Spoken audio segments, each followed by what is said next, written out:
Hello guys and welcome back to my channel. And I'm going to start a new series especially for beginners, real beginners. So meaning people that have never opened or never used AutoCAD before, like basically how to draw lines, how to draw circle, arcs and those kind of stuff. So if you are a moderate user, I would suggest that you could check out my other playlist, but these videos are not for you. These are specifically for the people that have never used AutoCAD before. So we're gonna start with our draw tab. So I will then explain how to use these commands right here.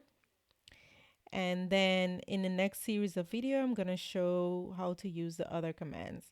And I repeat, guys, this is really basic AutoCAD. So this is really not for the ones that know how to draw in AutoCAD already, but specifically for the people that are very new in AutoCAD.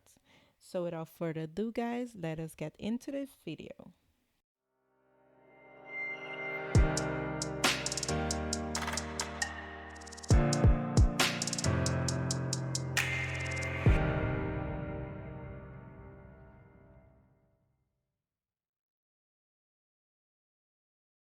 Welcome back, guys. Now, before you start drawing, actual drawing, there's a couple of tools that may help you while you draw. Like this right here, this is to display your grid lines. You can put it on.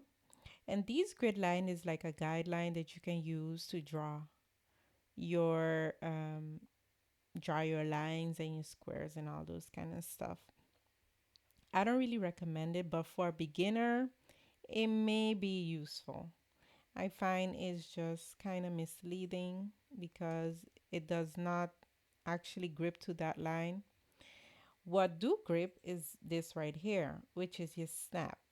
And what these snaps do, if you go into your settings from your snap, here you can see that the snap is set to 10 millimeters. So if I go to right here, it will snap every 10 millimeters and your polar distance and those kind of stuff. So this you can set as you draw.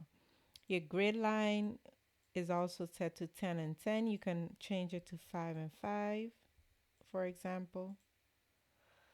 And you see it turns way much smaller. So here you have your grid lines and your polar snap and your grid snap. So these are handy stuff if you're drawing by hand. You see, as you can see, it snaps to every little corner of the square. It's kind of annoying, but as a beginner, you can use this to just draw a couple lines if you're gonna practice first. Then you have your dynamic inputs, and your dynamic input is just when you're drawing, for example, a line. What the dynamic input does is right here connected to my cursor. It is asking me the location of my next point. So here you can just input a value. So if I want it to be 100 millimeters long, and as you can see, it's 100 millimeters long. Also, you can put 50, and then if you press tab, it will go into the angle. So here you can make an angle of 90 degrees. You can see it is 90 degrees up. So that is your dynamic input. Also, you have ortho. Ortho is basically, instead of you putting an angle, ortho would just snap to 0 degrees, 90 degrees, 180, 180 and 0 again. So that's 90 degrees, and then let's see, yeah, 180, 270 and 0. So those are your main line. That is your ortho. And polar, which is the opposite of, or not really the opposite, but just it works just as ortho, but instead of it being those four value, it snaps to a lot more. As you can see, it snaps to those values, and also you can still do angles. So that is the difference between ortho and a polar tracking. And here you can see it has, if you want other main values like 45, 90, 135, like more main values. You see, it snaps to way more values than just the 4. Now it has 8 in total.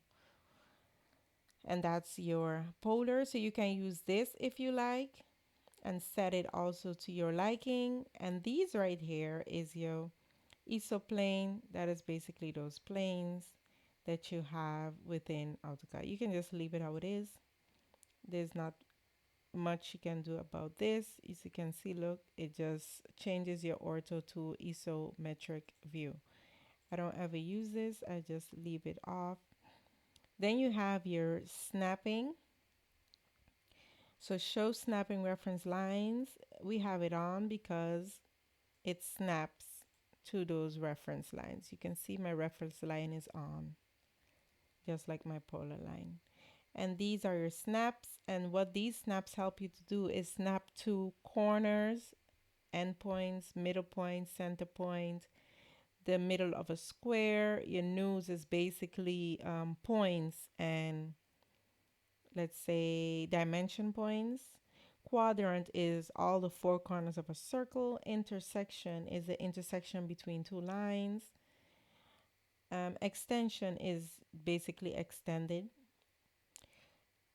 Intersection is the intersection between these objects, so whatever object is the intersection.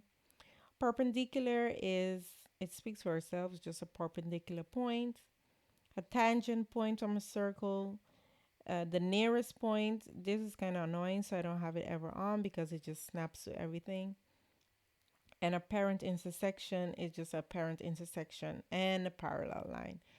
You can also here set your setting, and then you can decide if you want it on or off, and also your tracking on or off. And here you can select which one you want active. This is your line width, so you can either put on your line width or pick off your line width.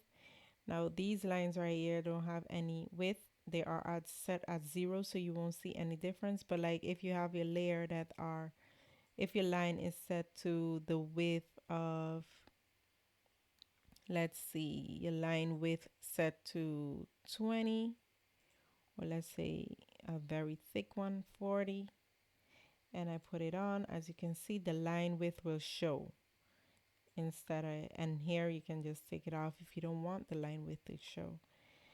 Annotation objects, honestly, that is not really what I use. I'll explain this in the next video, but for drawing is not that important. And here is your paper space scales, but I mean your annotation scale, but it's have to do with each other. Explain in the next video. Your workspace, you don't have to change your workspace to draw. Annotation monitor, those things have to do with each other, so that is not. Isolate objects, so if you have a lot of objects in one drawing, you can isolate this one from everything else. It means to just highlight this one and take off the rest. And you can then end object isolation, and then it will bring back up everything else. And this is your basically how your graphics work, hardware working, if it everything is working properly. And clean screen off and on, basically a clean screen if you want everything else to disappear. So after you analyze these things or try them out, then it make your job easier when you're drawing. So first of all, let us start out with the draw tab. And right here, the first thing to know about AutoCAD is this command line right here. And the command line helps you to draw, basically. It asks you a question, and that is, and of course you would then act on the question. Not give them an answer, of course not, but just act on a question. Actually, you can also give it an answer. So let us say the line command. I selected the line command and it's asking to specify the first point of my line. So what is the first point of your line? Now, if you know already the y and x direction, this is your beginning. So this is your baseline, the base point, which is 0.0.0, meaning it is x0, y0, and z0 in the height. This is a 2D drawing, so we're not seeing the z because z is in your height. So that is why it's not showing us z, because z is going vertical and we cannot see it because we are watching from the top. So if you start out with your first point, you could either click wherever you want, and that would be your first point. And now it is asking you to specify your next point. You can just click wherever you want. Now, there are many ways of doing this. So the first way is, of course, you just click and click your next point. But you can also, when it's asking you for the first point, you can also just select your first point. So my first point is at 0. And my second point is at, now you, direction you are, like the angle you are facing, that is the angle it's going to go to. So if I make it at 0 angle, then I can just say it's at 100. So this line would be literally 100 millimeters long. So here by length, it will be 100. And this will also show you where your line is situated. It is situated at 0. That is because it's flat. So that is by just your dynamic input. Now you can also, if I take off my dynamic input, you can also start first point. You can also say it is at 0.0.0. That is your first point. And my second point will be at 0.10 point, let's say 0. Now what I did is I specify my coordinates of my line. So you can, first of all, do your draw your line by clicking your points, by dynamically inputting your points, or by filling in your coordinates of your points. And there is also next way. So let us say my first point is here, and then you can just press at, or let me put on our dynamic input, at 100 millimeters. Sorry. Now you can put that 100 millimeters, and then you click on tab, and then you just specify the angle is supposed to draw it at. I will draw it at 45 degrees angle. So here we can see it is at 45-degree angles. You can see at and 45-degree angles. That is your dynamic input when you're using dynamic input. And now without the dynamic input, it will be the same.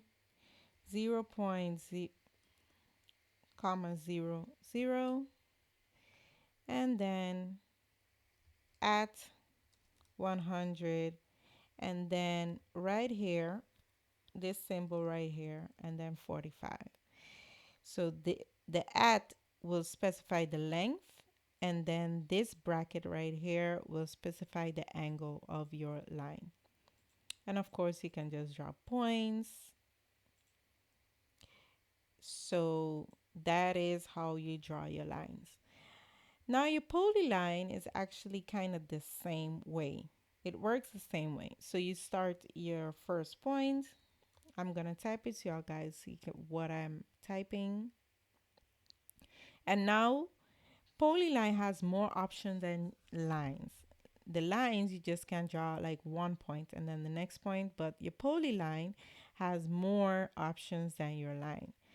Now, if I decided to draw my line right here, the polyline continues as of, unlike your lines, it just ends in the next point. But your polyline, you can just continue drawing multiple points. As you can see here by the figure, it adds multiple points. Also, what's a cool thing is these pop-up instructions. So if you just hover over the command and just leave it there a couple seconds, it will pop up to show you what you can draw. So here we can see that using our polyline, you just click the first and then 2, 3, 4, 5. So you can continue clicking to draw weird shapes or even a square, a simple square. What also the polyline does is it can draw arcs connected to your lines. So here in our command lines, we can see that you can draw arc. You can either click on it or you could just type capital A and then it will activate that command. So let us just type capital A or A. And then you can see it turns my polyline into an arc. Now, the next step is to check out your command line one more time. And now it is asking us for either an angle, a center point to close it off, direction of my angle, halfway width, that is the width of your line, or you can go back to line instead of drawing an arc, the radius of your arc, the second point, or the width. Now, let us choose our angle. So let us see, my angle will be, let's just say here. As you can see, now it is that angle. And now you can also draw your center. So CE for center. And then you can just say, okay, this will be the center. And you see it just turns that into the center of my arc. And now you can just press, let's see, let me go back to our line. Or you can just click, sorry, so that you will insert that arc. Now, if you press L for line, it will turn back my polyline into a line. Also, this right here, if you go to your endpoint, just hover over it. Just hover, don't click. And you drag it up. That is your apparent or extension line. That is the snaps we talked about earlier. It sounds confusing, but just hover over it and then drag it up until you see those dotted lines. That means it is perpendicular to this, your beginning line. Now, right here, when you at your last point to close it off, you can either click here at the beginning, or you can just type C for close. And what it does is it just closes your polyline into the shape you want it to be. You can also check here to see if it's closed. It is closed. That means I can then draw a hatch in this shape because it is closed. Or you can do other stuff with a closed line. Mainly, you will always want it to be closed when you're drawing a shape. And you can check this by just going into your properties. If you don't have your properties right here, you can just right click and then go on your properties, quick properties. You can either do quick properties or just literally, sorry, right here has also your properties. Right here, properties, this right here. So that is your main, and then if you select it and go on properties, as you can see, it is a polyline and it is closed. And here you can see other information about your polyline, like the type of layer it is under, the color of your layer, the type of line, the scale of the line type, the width, and transparency is just by layer. Cannot you can actually fill in a value just by layer. Hyperlink, that is not really much important, and the thickness, that is also not that important. You can just leave it as it is.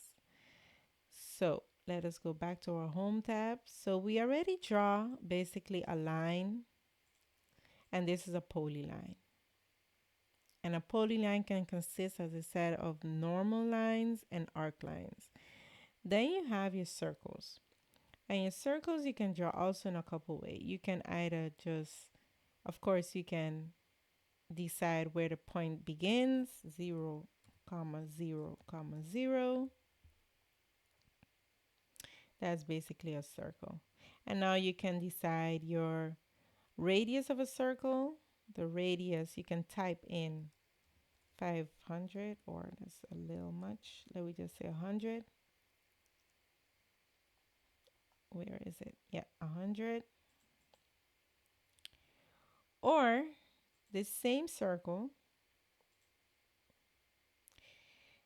the radius is 100, but now if I want the diameter to be 100, then here it is asking specify the radius of a circle, or D for diameter. So then you just type D, press space bar, and then now you can just say I want the diameter to be 100, and then you just click enter. So basically whatever you want to enter or answer from your command line, you have to press either space or press enter. So if I do this one more time, now let me delete these circles and also this right here.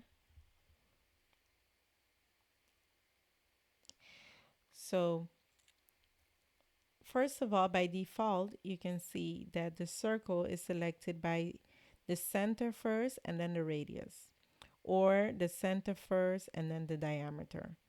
So basically you can see right here, it is showing you the center and the radius. And here you can also just go straight into center and then diameter of 100. But you can also draw a circle by specifying the 2 points of a circle. Let's say if you want to draw, in this example, they wanted to draw a circle between those 2 points. So all you gotta do is just click and then decide the other point of the circle. Very easy, right? This one you have to specify the 3 points of a circle. So if I click on it, we start right here, that point, and then the top point. You did inside, but let us say, let me just draw 3 lines first so you can see what I'm talking about. So I want a circle to fit these 3 points, to touch all 3 points. So then I will click on this point, and this point. So that is how I draw a circle with 3 points. So you have the 2 points circle, which is this one. If I decided to draw a circle that touches these 2 points only, or the 3 point circle that touches these 3 points. Now what else we have? We have also a tangent circle that touches 3 different lines. So let's say here we have a tangent, tangent, and then radius. So we have tangent, tangent, and then the radius will be 100. So you see it touches this circle, and the radius is 100. As you can see, radius 100 in your properties. Then we have our tangent, tangent, tangent circle. So what that does is kind of like the 3 point. It just encircle itself with mean touching all three tangents, so meaning all three circle. Tangent can also be multiple shapes. It doesn't have to be per se circles. It can be lines. It can be squares. It will just touch those surfaces or lines and then just make a circle for you, depending on those on the edges you have selected. So that is how you build, and the same way how I just show you that these circles are under this tab right here, this drop down menu right here. The same way you can just select in your command line, how do you want to draw the circle? The 3-point circle, the 2-point circle, or the tangent circle with a radius. So that was it. Now we have the arc, and the arc is the same like your circles. You have many ways how to draw it. Now here we have the 3 points. So if we select the first one, we have first point, second point, and third point. So basically 3 points arc. Then we have also start, center, and end. So in this case, you will have the start and then the center of your arc, and then you end. So then you can decide where my end will be. Then you have the start, center, and then the angle. So first it asking me for my start point, then my center point, and then the angle. Basically, the angle with wherever angle you want. So you can choose 90 degrees, 0 degrees, 180 degrees. That's basically the angle. And you have your start, center, and the length. So here we have a length. So you have the start, the center, and then the length that you want it to be. Like I want it to be, let's say 100. So if I measure, this is by the way your measuring tool right here. And here you can see the length distance will be 100 because the length between the first point and the end point is 100. Now let us see what else we have. The same way like this one too, it will be instead of the start, center, and end, or the start, center, and angle, now we have start, end, and angle. Start, end in direction you wanted, the start, end, and radius of the circle. And then you have, instead of starting by the start, we have the center, then start and end, center, start, and angle, center, start, and the length. It's basically the same, it's just different order you are drawing your arc. And this one right here, you continue the arc from the last arc you started from. Like here, if you click it again, it will continue. And if you click it again, it will continue. So you have that option also. So let us delete all of this right here. Then we have our rectangles, and a rectangle, first of all, is basically either a square or a rectangle, whatever you want to call, because it's a square when they're both the same length, the edges are all the same length, and a rectangle when they are not. But basically, this is our rectangle and a square all at once. So here we can see specify the other corners. So let's go back. Specify the first corner, and then you can either fill in an area, dimensions, or the rotation. Now let us start with the first corner, the other corner. That is just to select the other corner. Click, that's it. Then you have the other way to draw it is by first clicking A for area, and I want my area to have 100 millimeters. 100 millimeters area. And now it is asking me for the length or the width of my square or rectangle. So here first it is selected length automatically, or you can then say no, I want to add the width of my square. So then it is asking me, is it 10? It is set to default to 10, but you can say no, it is 8. So here we have it.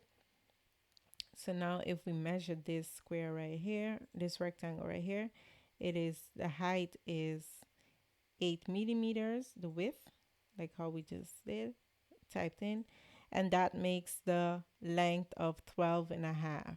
Because remember, the area was 100. I've selected the area to be 100, and it asked me what was then the width or the length, and I filled in the width to be 8.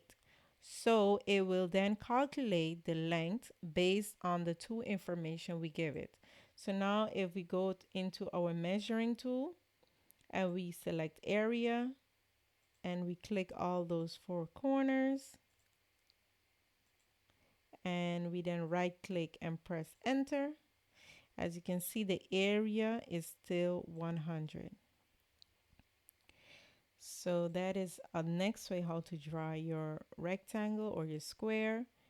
And then let us see what else we have. First corner and dimensions.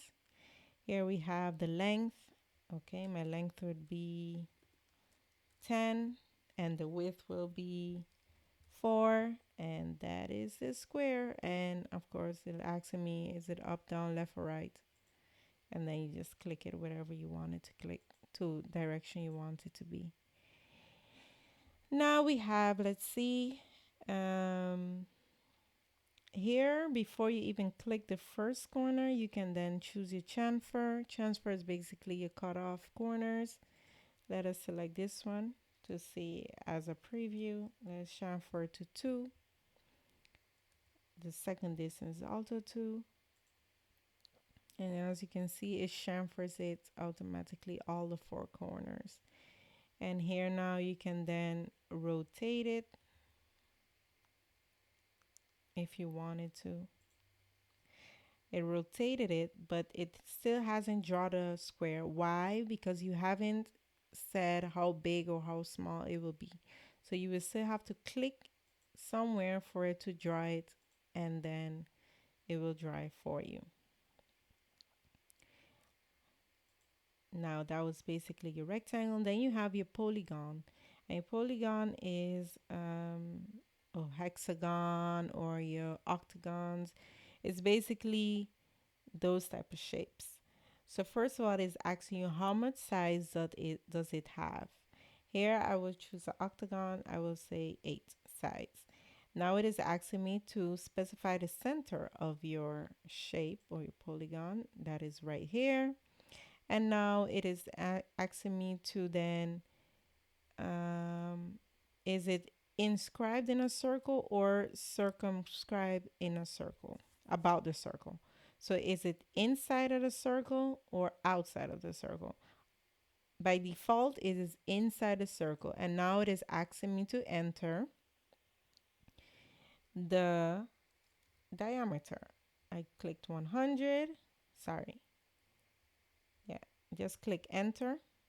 Sorry, just click. If it's already default to I, that means they have already selected an option for you. You just have to press enter, or you just select the next one. So now it is asking me for the radius of the circle. So let's see, let's do 5, and then it will draw my octagon. As you can see, it has 1, 2, 3, 4, 5, 6, 7, 8 sides, as I told it to have. Now let us do one with 5 sides. And now it is asking me to specify the center. You can either type in again the center by just doing the numbers. And now we will say, no, it is circumcised about the circle. So it is not on the inside of the circle, but the outside. And now it is asking me for the radius of the circle. Let us just do 5. And right here we have our shape. Now you can also draw this. Let's say this is my circle that I have. And I've selected my polygon, and now I want 6 sides. And I said I want to select the edges and specify the first end point of the edge. So right here. And as you can see, it is drawing my circle within this circle. This is the center, or this is the side. As you can see, this is the edge. Why? It is because it's the edge of one side. So then it's basically the length of a side. So instead of doing it from the center, it is actually asking you for the length of the side. So let's see, let us just say 5 millimeters. So then if I measure it right here, here you will see that this is 5 millimeters, the distance of the edge. So why did I draw a circle, guys? I wanted to show you from enter. Now the center of the circle is right here. And why I did this is to show you what the inscribe means and the circumscribe means. So right now it's set to circumscribe, and I will just press enter or space. And as you can see, it's on the outside, so on the top of the circle. And now let us do the inside of the circle. Enter, center, and now I will do inscribe in circle. So as you can see now, the difference, it is inside my circle and not about my circle, but then inside the circle. So that is the difference between inscribe and circumscribe. Now we have our ellipse, and the ellipse, it has 3 options how to draw your ellipse. By starting with the center and then the length of 1/2. So let us set it to 5.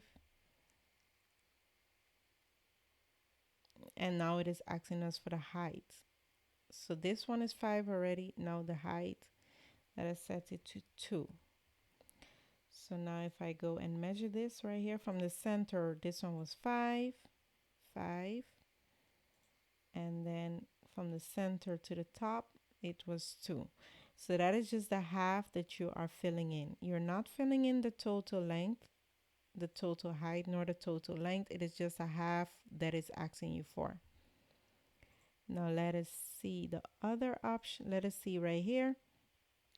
So basically, as you can see, we did this one already. Now we have our axis and then end. So this one, it is asking you for the beginning and the end, and then the half, which is the height. So the first one we're asking us for the center and then the end, but this one is asking us for the beginning and the end, and then the height.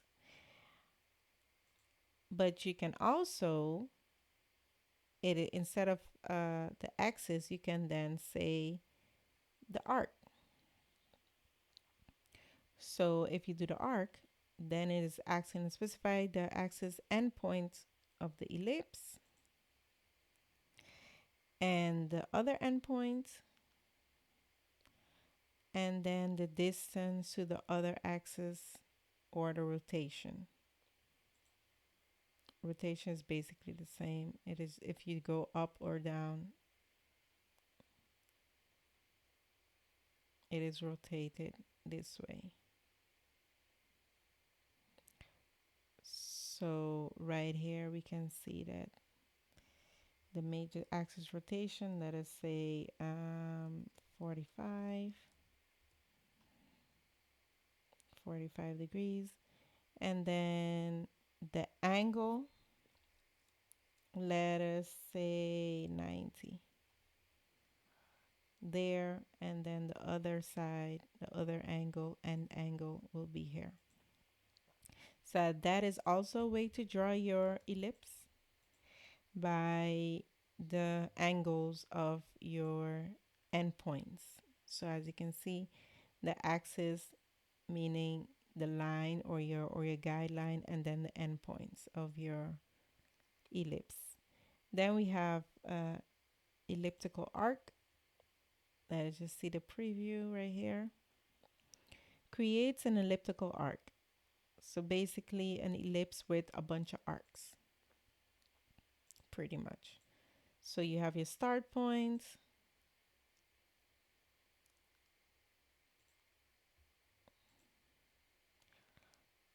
It's basically what we just did. Is the same thing basically. And here we can just drag it if we want it a little longer or a little shorter. This is your elliptical arc. Now that is how we draw our arc. And now here we have our hatch. Like I was telling you guys, if you don't have a closed geometry, it won't draw a hatch for you. So you click on hatch, and here we have a couple of options that you can do. You can either pick your points. Here, my center. And now you can select which pattern you like. Rather is this one and this one or this one. And if you click down on a menu, you can then search for more patterns if you like. Here you can select the same thing basically. What is here, the pattern, the layer, the transparency. Let's see what more properties we have. And that is basically it. This one angle you can select it also, but only for pattern that has these type of lines. So here we can say, okay, I want it to be 45 degrees. And as you can see, it was already 45 degrees. So now it's on 90 degrees angle because it was already on 45. So 0 is 45 in reality, and 45 is 90 in reality, because the pattern started on 45 degrees. And here you can then modify it as you like. And here we have this right here, which is to scale the pattern. So as you can see, I only see 2 lines. It doesn't really look much as a pattern, but if I do 10, sorry, if I do 0.1, now you have much more lines. Now it looks more than a pattern, and you can play with this to make it suit whatever you shape you are doing. 0.5 depending on the pattern you want to select. Now you have to cannot be determined. There might be a gap between the boundary object or the okay. So that happened because I clicked on the outside. So as I said, if you click on the outside of or not a closed geometry, since AutoCAD is endless, your black screen is basically endless. It does not have a limit. It cannot just hatch everything without a limit. That is why you have to make a hatch within a closed environment or a closed circle or a closed shape, whatever shape you like, but it has to be closed. It cannot be like this one right here because this has a gap. So what will happen, AutoCAD cannot decide what the limit is. So it has to have a gap. Now, since I have finished my hatch, I have to right click and press enter, and then it will draw my hatch for me. Or you can just press the space bar, it will do the same. Now you can also modify your hatch by just selecting it, and then this modify hatch editor tab will appear, and here you can then do other stuff with it. Associative means that it is associated to this shape. So let's say if I make my shape bigger, my hatch goes along with my shape, or smaller. Why isn't it doing the same? Let's go back. Is it associative with it? It works. So it works. Okay. I guess it was kind of like a glitch. Can happen with AutoCAD. So what will we have here? This is the gradient fills an enclosed area or selected object with a gradient fill. Now this right here is kind of cool. This is basically a color. So like this. This is cool for when you're drawing glass. So to give a more realistic impression of glass or those kind of stuff. Now here you can change the different colors that you like, the first color and the second color, and also where your gradient is located. Here you have more option, grass and those kind of stuff. Let's see, this kind of grate, honeycomb. So it's kind of like a hatch. To be honest, I really don't know why they have two different stuff for basically the same thing. But gradient is more for filling an area, and hatch is more for filling also enclosed area with lines and those kind of stuff. Now boundary is also very cool. Now let me explain. To explain you how boundary works, let me draw a couple lines. Now, as you can see, lines are a bunch of loose lines.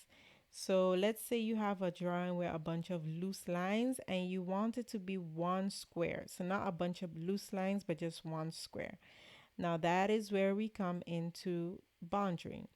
And what boundary does, it converts, or it don't convert, sorry. It selects all the lines to make a shape from the enclosed area. So let's say you created a lot of shapes with a lot of loose lines and arcs.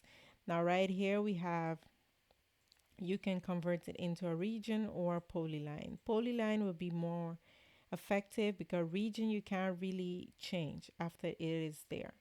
So then you pick your point and then you right click and then it will make this square for you.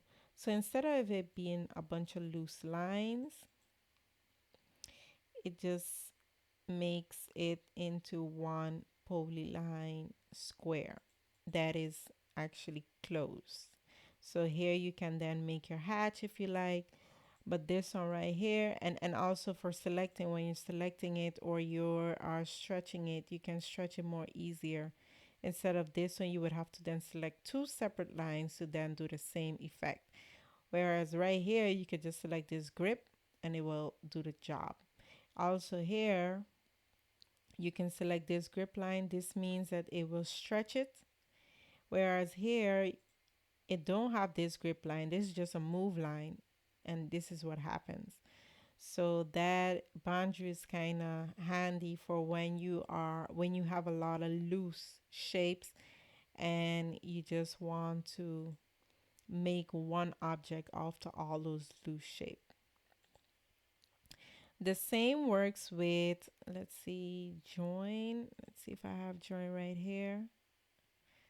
Well, I don't have join as yet, but the same works with join. Let's say, let us go back. I don't see join right here in this modify tool. Let us see if I see it. No, I don't see join right here. But let me show you what join does. So that is boundary, and join does the same. To do join, just the command from join, just type join in your command line, and then now it will ask you to select the multiple objects that you want to join together.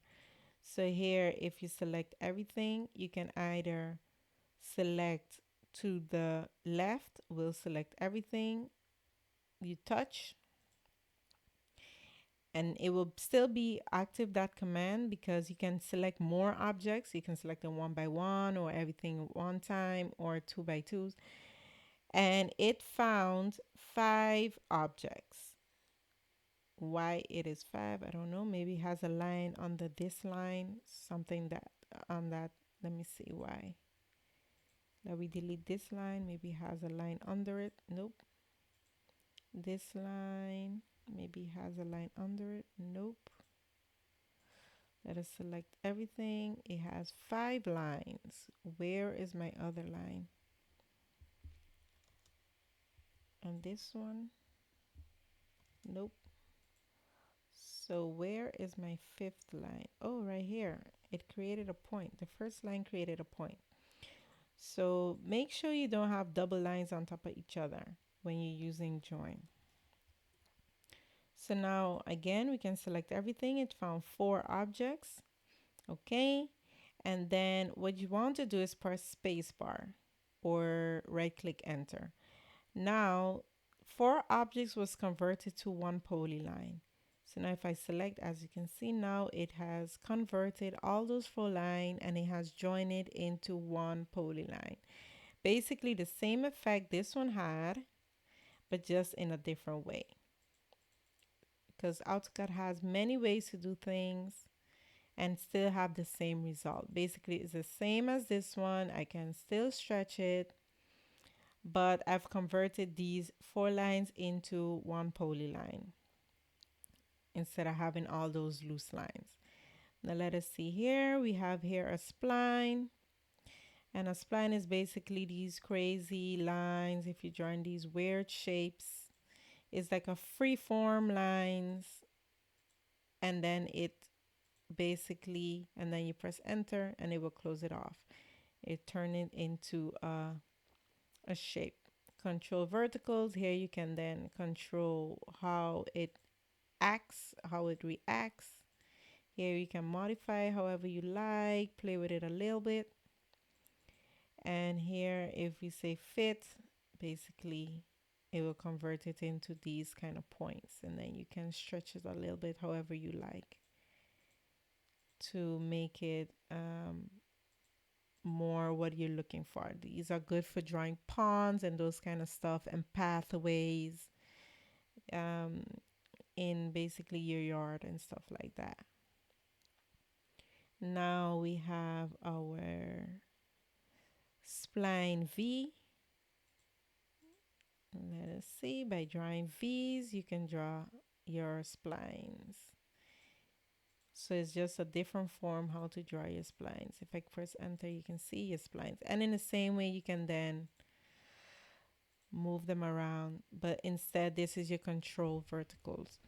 So basically it's the same thing. It's just that just like your circles that you can just switch between the two, this is basically the same. It's just how you draw it, right? Is the V's or just or the fit control verticals. Now this right here is your construction line. And how I first said, AutoCAD is endless. I can zoom out and it will for endless zoom out. So now these lines, what you basically use as guideline, they are endless. As you can see, how much you zoom out, it doesn't matter. It is endless. So those construction lines, as they are called in AutoCAD, they are endless lines that you can use as guidelines. So when you're drawing, let's say this is my grid line, my first grid line in my drawing, even though I'm drawing here or down there, it will be there as a guideline. And those grid line or construction line, you could draw vertically or all kind of ways to use as a guideline, those construction line. Now let us see what else we have here. Array, basically more or less the same as a construction line. It's just that it starts as a specific point instead of being up and down, left and right, all the way. Then we have our multiple points. And multiple points, you can just write a bunch of points and then use them as connection dot to then draw lines. It reminds me of when we used to have these drawings and then we would have to connect 2 points. So basically multiple points. Let's delete this right here. It's getting kind of crowded. Now we have our divided, creates evenly spaced points, objects, or blocks along a length of a parameter. So basically you have a line and then you click here and it will ask you to select your object to divide. and how much segments do you want. Let's say I want 5 segments. And what it do, it added these points into 5 equal segments of this line. Very cool. When you're drawing, let's say, windows and stuff, then you can then just draw these lines going up. And spacebar, if you click on spacebar, when you're done doing a command and you click on spacebar, it will repeat your last command. Spacebar is basically as an enter tool and also as a repeat tool. Now let us continue right here. You have your measure, creates points, objects, or a block of a measured in intervals along the length of your line. So let's select your object, the length of the segment. So instead of dividing it in segments, it asking you for the length of that segment. Let us say it is 4 millimeters. So let us select here. As you can see now, it added a point every 4 millimeters. Instead of dividing it in 5 equal sections, it just added a point every 4 millimeters. Now let us see here. Our region converts an object that encloses an area into a region object. Believe me, up to now, I do not really understand why you would use region, because Polyline is just as effective. Plus, with regions, you cannot modify after it is done. You can't really stretch it. It does not really do much for you. I suggest just use your polyline or your enclosed polyline, and that will be enough. Right here we have a wipeout, and what a wipeout does is when you click, it wipes out a certain area of a drawing. Even though this line is still there, the wipeout just, yeah, basically wipes out that area. How you draw a wipeout is the same way. You just click wherever you like that wipeout to be. And then when you're finished drawing your wipeout, you can either click C for close or spacebar for it to just exit that command. Now we have a 3D polyline. This is basically this. And we will move forward to this next time when we have our 3D drawing, because then we won't be drawing 2D, but then 3D. Here we have our spline, and our spline is mainly a 3D thing. Creates a 2D spline or 3D spring. Here we have our spline. It's basically very simple. Specify the end center, yes, and then the radius or the diameter. And then you can then decide the second diameter, which is the inside, and then the height. But the height you cannot see right now. If we go into isometric view, let's see. Now here you can see it is a height that you are adding to your spline. Delete and delete. Now let's see, a donut creates a fill circle. That is a donut. Basically, again, the center of the circle, the radius or diameter, and then it's asking you for the outside diameter, which is by default 20. Just click OK, and now you just have to place your donut. It even has a hatch to it, so you don't have to do that separately. And let's see our clouds, and mainly for revision, a rectangular cloud. So the length and width. You have a polygon crown, which is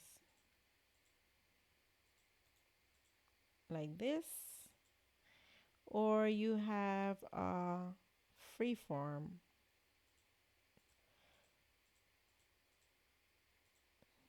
which is freehand.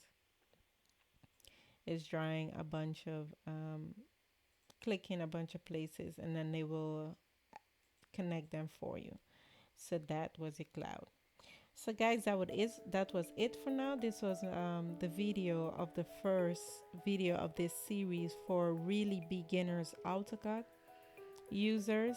So this was the draw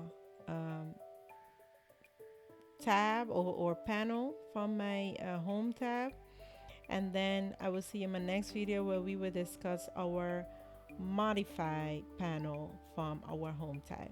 So bye for now, guys.